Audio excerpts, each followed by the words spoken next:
Welcome to journalist diary. Ranganath IPS హీరోనా విలనా? Hydraa commissioner Ranganath చుట్టూ ఇప్పుడు తెలంగాణ రాజకీయాలు, న్యాయ వ్యవస్థ, సోషల్ మీడియా మూడు దిశల్లో మంటలు చెలరేగిపోతున్నాయి. ఒకవైపు సేవ్ రంగనాథ్ అంటూ వేలాది పోస్టులు, ఇంకోవైపు తెలంగాణ హైకోర్టు ఇటువంటి అధికారిని వెంటనే మార్చండి అంటూ ప్రభుత్వానికి స్పష్టమైన సందేశం ఇచ్చింది. అసలు నిజం ఏంటి? రంగనాథ్ నిజాయితీగా భూ ఆక్రమణల మీద పోరాడుతున్న అధికారా, ఆఫీసరా, లేక కోర్టు ఆదేశాలని పాటించకుండా వ్యవహరించిన అధికారా? ఈరోజు భావోద్వేగాలు కాదు, నో ఎమోషన్స్, వాస్తవాలు, లెక్కలు, చట్టాన్ని మాట్లాడుకుందాం. హైడ్రా ఏర్పడింది 2024 జూలైలో.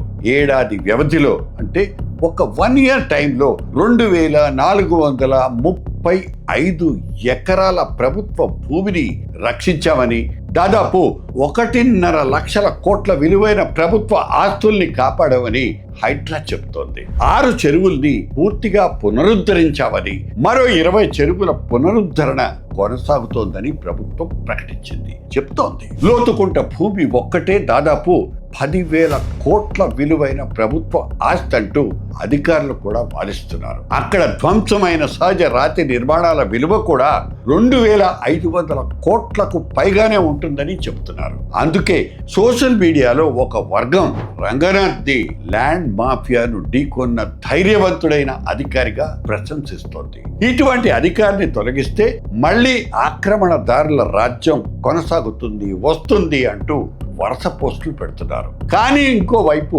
హైకోర్టు చూసిన లెక్కలే వేరు. ఒక అధికారి మీద 63 కోర్టు ధిక్కరణ పిటిషన్లు, కంటెంప్ట్ ఆఫ్ ది కోర్ట్ దాఖలయ్యాయి. అవన్నీ తుది తీర్పుకు వచ్చిన కేసులు కావు. కానీ ఇంత పెద్ద సంఖ్యలో కోర్టు ధిక్కరణ పిటిషన్లు ఉండటాన్ని హైకోర్టు అత్యంత తీవ్రంగా పరిగణిస్తోంది. చట్టాన్ని అమలు చేసే అధికారి కోర్టు ఆదేశాల్ని పాటించకపోతే ఎలా అంటూ కూడా కోర్టు ప్రశ్నిస్తోంది. అందుకే రంగనాథ్ స్థానంలో ఇంకో సీనియర్ ఐపీఎస్ అధికారిని నియమించాలంటూ ప్రభుత్వ ప్రధాన కార్యదర్శికి, చీఫ్ సెక్రటరీకి ఈ కోర్టు సూచించింది. ఇక్కడ ఇంకో కీలకమైనటువంటి పరిణామం కూడా జరిగింది. ఈ రోజు కొన్ని పత్రికల్లో రంగనాథ్ చేసిన వ్యాఖ్య ఏంటంటే, తన మీద నమోదైన 63 కోర్టు ధిక్కరణ పిటిషన్లన్నీ ఈ భూ కబ్జాదారులు, ఆక్రమణదారులే వేశారని.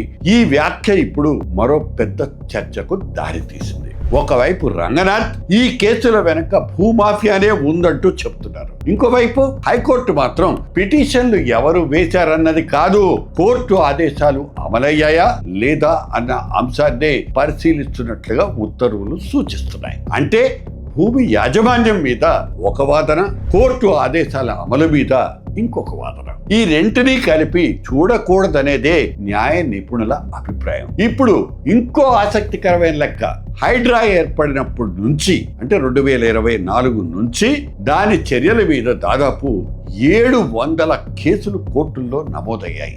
ఒక వర్గం 700 కేసులంటే హైడ్రా అతిగా వ్యవహరిస్తోందనే కదా అంటుంది. కానీ ఇంకో వర్గం 700 కేసులంటే భూమాఫియాను నిజంగానే గట్టిగా తాకిందనే కదా అర్థం అంటోంది. అంటే ఒకే సంఖ్యకు 2 అర్థాలు వినిపిస్తున్నాయి. ఇప్పుడు సోషల్ మీడియాలో మరో ప్రచారం కూడా వైరల్ అవుతోంది. రంగనాథ్ పాస్పోర్ట్ ను పరిశీలించాలని, ఇటీవల ఈ మధ్య కాలంలో ఆయన ఎన్నిసార్లు దుబాయ్ వెళ్లారో, ఎందుకు వెళ్లారో విచారణ జరపాలంటూ కూడా కొన్ని పోస్టులు కనిపించాయి జర్నలిస్ట్ డైరీకి. అయితే ఇప్పటి వరకు ఈ ఆరోపణలకు మద్దతుగా ఎటువంటి అధికారిక ఆధారాలు, ఎనీ ఎవిడెన్సెస్ బయటికి రాలేదు. ఏ దర్యాప్తు సంస్థ కూడా అటువంటి విచారణను ప్రకటించలేదు, చేయలేదు. కాబట్టి ఇవి ప్రస్తుతం సోషల్ మీడియాలో ప్రచారంలో ఉన్న ఆరోపణలుగా మాత్రమే చూడాల్సి వస్తుంది. ప్రభుత్వం కూడా ఇప్పుడు క్లిష్ట పరిస్థితుల్లో ఉంది. ఒకవైపు ప్రజల్లో హైడ్రా చర్యలకు గణనీయమైన మద్దతు ఉంది. తెలంగాణలో కబ్జాకి గురైనటువంటి ప్రభుత్వ భూములు, ముఖ్యంగా హైదరాబాదు చుట్టుపక్కల ప్రాంతాల్లో 3 కులాలకు చెందిన వ్యక్తులు చేస్తూ ఉంటారు. కమ్మారెడ్డి వన వర్గాలకు చెందిన వాళ్ళు చేస్తారు. అయితే వాళ్ళకున్నటువంటి పరపతి అంతా ఇంత కాదు. డబ్బు ఉంది, మంచి అడ్వకేట్లని పెట్టుకోగలుగుతారు, ఎంత డబ్బైనా ఖర్చు పెట్టగలుగుతారు. అధికారుల్ని ఎన్ని రకాల లొంగ తీసుకోవాలో అన్ని రకాలుగా ప్రయత్నిస్తారు. ఎప్పుడైనా అధికారి లొంగనప్పుడు వాళ్ళకి చివరికి రాజకీయంగా కూడా ప్రయత్నిస్తారు. మరి ప్రభుత్వం ఆ రాజకీయ ఒత్తిళ్ళకి కూడా ఏమి లొంగకుండా ఉండటం చేతనే ఈ రోజున రంగనాథ్ కమిషనర్గా ఆయన కంటిన్యూ అవుతున్నాడని అనిపిస్తుంది. లేకపోతే జనరల్గా ఇంతకాలం గట్టిగా పనిచేసే కమిషనర్ని ఎవరు ఉంచరు. సీఎం స్థాయి వ్యక్తులు కూడా ఎందుకండి మాకు మీరు వచ్చిన కాడి నుంచి ప్రాబ్లం వస్తుంది, మీకు మంచి పోస్టింగ్ వేరే ఇస్తాం, మీరు వేరే వాళ్ళని వేసుకుంటాం అనే ధోరణితో సీఎంలు కూడా వ్యవహరించిన సందర్భాలు అనేకం ఉన్నాయి. వాళ్ళు కూడా హెల్ప్లెస్నెస్కి గురయ్యి చేసే మాటలు మేము విన్నాం. ఈ సందర్భంగా ప్రభుత్వం గట్టిగా నిలబడి మరి హైడ్రాకి సపోర్ట్ చేయటం అనేది నిజంగా మనం మెచ్చుకోవాల్సిన అంశం. అంటే సుపరిపాలన మార్గంలో ఈ రోజున హైడ్రా ఒక ఎగ్జాంపుల్. ప్రభుత్వాలు పార్టీలు ఏవైనా కానీ ఈ ప్రభుత్వం ఇందులో మాత్రం ఖచ్చితంగా ఎక్సెల్ చేసిందని చెప్పచ్చు. ఆ పరిస్థితుల్లో మరి ఈ భూములు ఎవరేయండి? ఈ భూములు 3 కులాలకు చెందిన వ్యక్తులే ఈ భూములు. కమ్మారెడ్డి వెలం వర్గాలకు చెందిన భూములే ఇవన్నీ ఉంటాయి. మరి వాళ్ళకి చెప్పలేనంత ఆస్తి, చెప్పలేనంత పలుకుబడి. సో వాళ్ళకి గత్యంతరం లేక కోర్టు ద్వారా లొసుగులు చూపించి మరి విపరీతంగా అధికారుల్ని వేధించడం అనేది జరుగుతూ ఉంది. అందుకనే కోర్టులు ఈ విషయాల్లో మరి ఇన్ని కంటెంప్ట్ పిటిషన్లు వచ్చినప్పటికి కూడా కంటెంప్ట్ పిటిషన్ అనేది is only the part of the story. దానివల్ల అతన్ని బదిలీ చేయటం అనేది న్యాయమైంది కాదు. అట్లా అయితే ఈ రోజున ప్రభుత్వంలో ఏ అధికారి కూడా పనిచేయలేరు. చాలామంది అధికారుల మీద చాలా కంటెంప్ట్ పిటిషన్లు ఉంటాయి. నిజంగా ఈ రోజున మరి చాలా వరకు జడ్జెస్ చాలా సౌహృదయంతో ఉంటారు, మంచిగా సమస్యల్ని పరిష్కరిస్తూ ఉంటారు. మరి ఈ రోజున ఈ సమస్యను కూడా అదే విధంగా చూడాల్సిన అవసరం ఉంది. ప్రభుత్వానికి ఎంతో మేలు చేస్తున్నటువంటి ఈ హైడ్రాని పటిష్టం చేసుకునే విధంగా ఉంటేనే తెలంగాణలో ఈ ఆస్తులన్నీ రక్షింపబడతాయి, ప్రజలకు కూడా మేలు జరుగుతుంది. ఒక అధికారిని ఎక్కడ నియమించాలనేది ప్రభుత్వం యొక్క విచక్షణ అధికారం. ఆ విచక్షణ అధికారాన్ని ఎవరు గుంజుకోలేరు.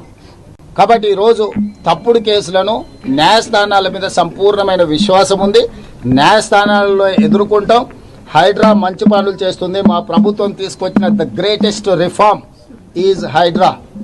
We have protected lakes and nalas and water bodies. So we don't have any issues with Hydra. We are going to empower Hydra. Hydra is one of the best institution. We got appreciation from all over India. మరోవైపు high court అత్యంత తీవ్రమైన వ్యాఖ్యలు చేసింది. ప్రభుత్వం court సూచనల్ని అమలు చేస్తోందా లేక రంగనాథ్కు అండగా నిలుస్తుందా?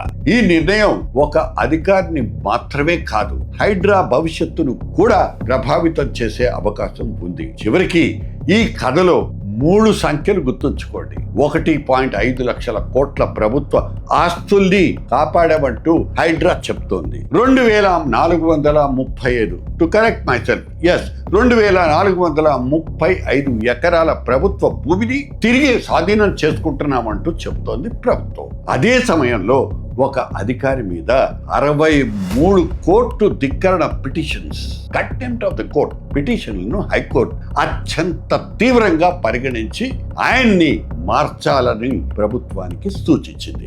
ఇప్పుడు లాస్ట్ క్వశ్చన్, అసలైన క్వశ్చన్, రంగనాథ్ సరైన వ్యక్తి, హైకోర్టు సరైందా అనేది కాదు. భూ ఆక్రమణల్ని అడ్డుకునే పోరాటంలో కూడా చట్టం ముందు అందరూ సమానమేనా, లేకపోతే లక్ష్యం మంచిదైతే విధానం ఎలా ఉన్నా పర్వాలేదా? ఈ ప్రశ్నలకు సమాధానం చెప్పాల్సింది సోషల్ మీడియా కాదు, రాజకీయ పార్టీలు అంతకంటే కాదు, కేవలం న్యాయ వ్యవస్థ మాత్రమే. నిప్పును గుడ్డతో కప్పితే ఏమవుతుంది? Never try to hide fire with a cloth.